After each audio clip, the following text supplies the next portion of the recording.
Hi everyone and Happy New Year! I'm Yuki from Kintone Asia Sales team at Cybozu. Thank you for watching this video. Every month, we release a new video on Kintone product updates. And now, I'll start the first video of this year with a new face, Vincent, a Kintone Business Product Manager of Asia region. Hi Vincent. Hey Yuki, how are you? Hi, great, thank you. Are you nervous or are you excited? I'm a little nervous and I'm also very excited. Okay, so can you briefly introduce yourself? Sure. So hello everyone, my name is Vin. I'm working in the Cybozu HQ in Japan, where I just joined a couple months ago as one of Kintone's business product managers. So unfortunately we had to say goodbye, but also thank you to Peso-san, who's been providing the Kintone updates until the end of last year. But he's a super busy guy handling the Japanese market, so he's asked me to help out with the English updates from now on. So yeah, I'm really looking forward to being part of this Kintone update series from the start of this year. So that's just a little bit about me. Okay, thank you. So let's get started.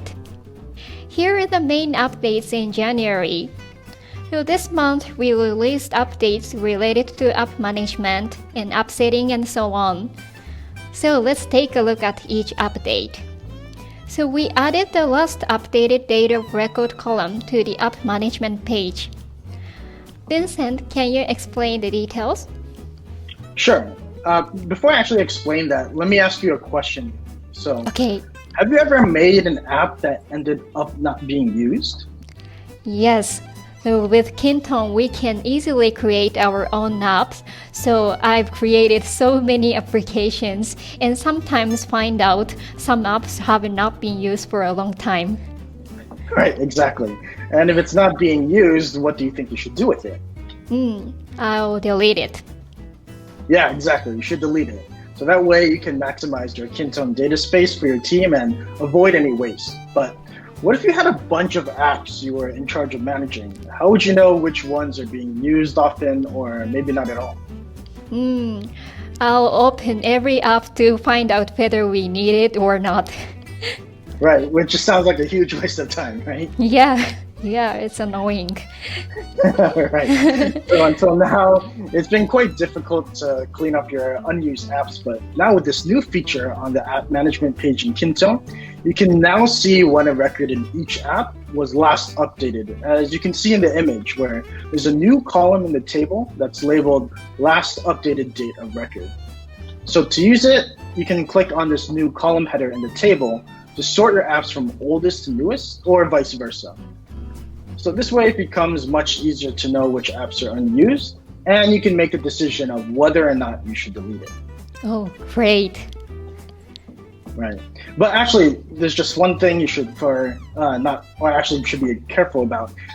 Since this is a new feature, there's a couple cautionary points. So first is if the app was created on or after January 2021, and no records have been added or updated yet, this column will display the app creation date.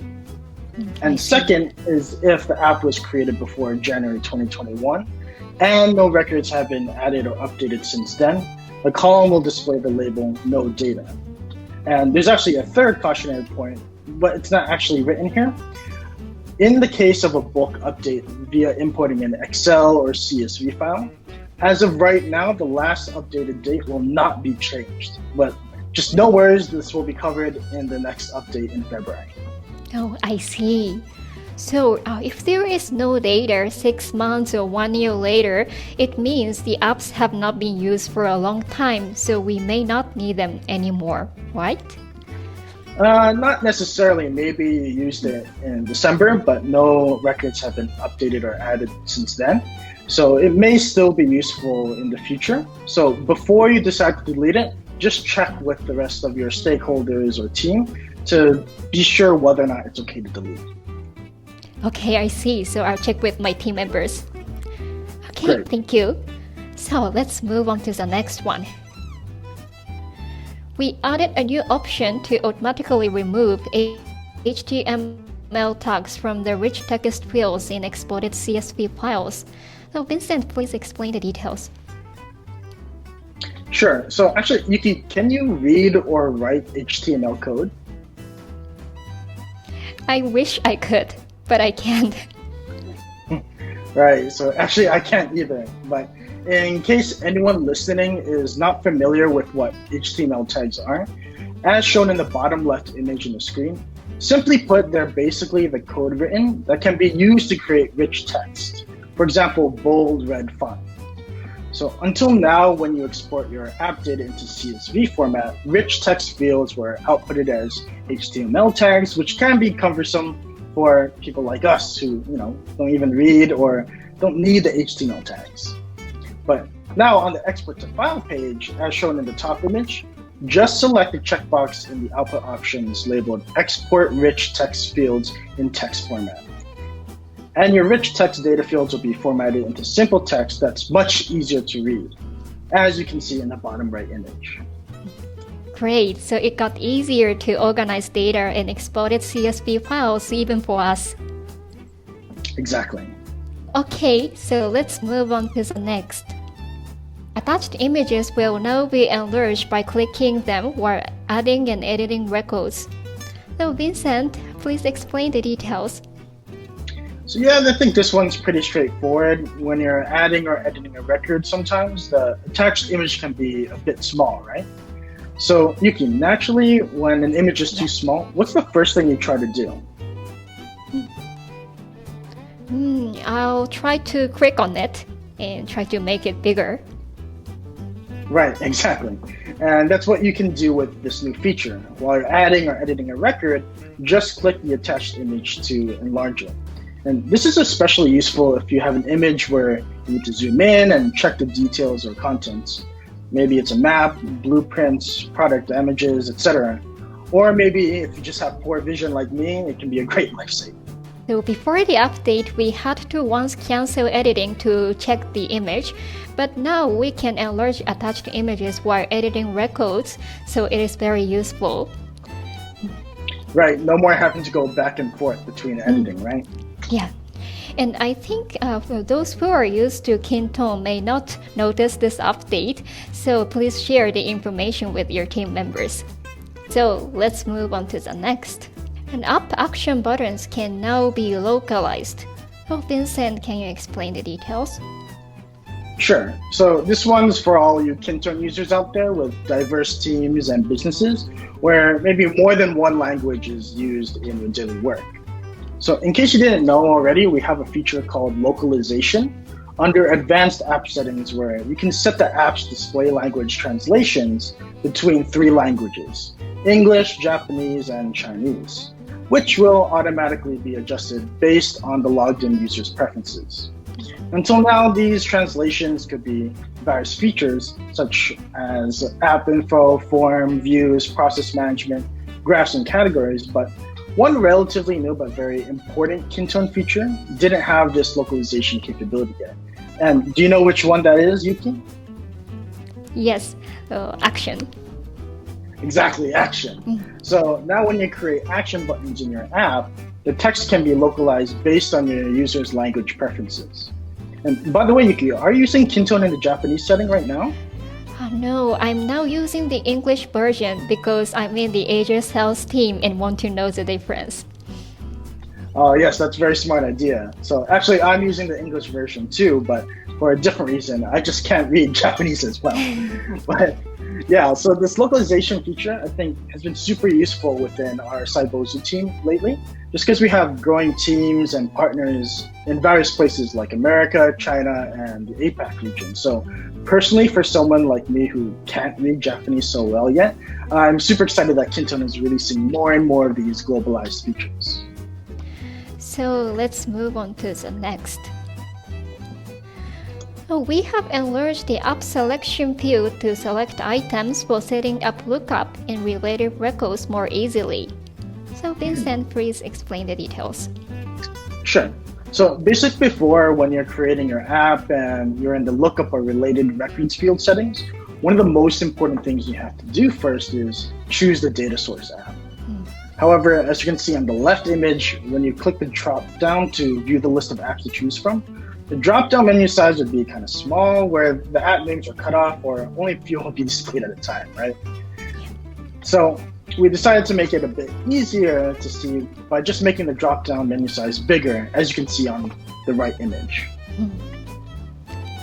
Okay, so it got easier to select an app when we set up lookup and related records. Great. Right, bigger is better, right? Yeah. Okay, so let's move on to the next, and I think this is the last one. And this update is related to APIs. And actually, I don't know very well about APIs. So how will it be convenient once APIs are added? Right. So yeah, with APIs, it can be a little complicated. And yeah, it's a feature especially for the tech-savvy folks out there. But in case the listeners are also not familiar with APIs, let me just explain them to you without going into too much detail of the technical details, right? So in a nutshell, APIs are the method that allows two separate software to automatically communicate and share data with each other. So in the case of this new Kintone update, new APIs have been added so you can get and update app notification settings to ease the process of migrating data from the test environment, aka the trial version of Kintone, to the production environment, aka the paid version of Kintone. Now, you might be thinking, what exactly does that mean, right? So let me just explain this in a little bit more detail for you. So first, let's just quickly review what the notifications feature is. So Yuki, do you remember what the notifications feature is used for? So for example, when a new record is added, so the notifications come up to let team members know. Right, exactly. Like that. Exactly. And when you're setting up these notifications features, you can set various conditions that, when triggered, can actually automatically send 3 types of notifications to your Kintone users. And those 3 are general notifications, per record notifications, and also reminder notifications. So it's a very useful feature and actually one of my favorites. However, depending on the complexity and the amount of the notifications that you're setting up, it could take a bit of time and effort to set up, right? Yeah. Exactly. So before, when a trial user of Kintone decided to proceed to the paid version of Kintone, they had to redo all these notifications again, carefully, one by one, trying to make sure they don't make any mistakes. So that just brings us to the reason why APIs here are so useful. Where now, with these 3 new APIs, you can get app notification settings data from the trial version of Kintone and put them in the paid version of your Kintone all at once. Oh, got it. Yeah, now I understand why it is useful. Right. Okay, so thank you for your explanation. And this is the last one, but here is upcoming updates. And next month, so it will be possible to disable an individual plugin in the plugin settings. So Vincent, can you tell us a little bit about upcoming update? Sure, yeah. This is just a little sneak peek of one of the new updates, but I think it's going to be a very useful tool when you have a problem with your app caused by one of your plugins, but you're not sure which one. So maybe it's because a combination of the plugins you use didn't end up working well together, or another reason. So with this new ability to disable plugins one by one, you can more easily identify the source of the problem. But I'll share with you more details about it next time, where I'll show you exactly what this will look like. So stay tuned for our February updates. Okay, I look forward to the next update. So Vincent, thank you. And this is the end of today's video. So Vincent, how was the first recording? Oh, it was great. I had a lot of fun, and thank you for having me on my first Kintone update. Definitely looking forward to the next one. Okay, thank you. So to our partners, if you have any question, please feel free to contact us on Kintone. So to our customers, if you have an interest in Kintone, please contact our partner in each country. So thank you for watching the video and see you next month. Bye! Bye!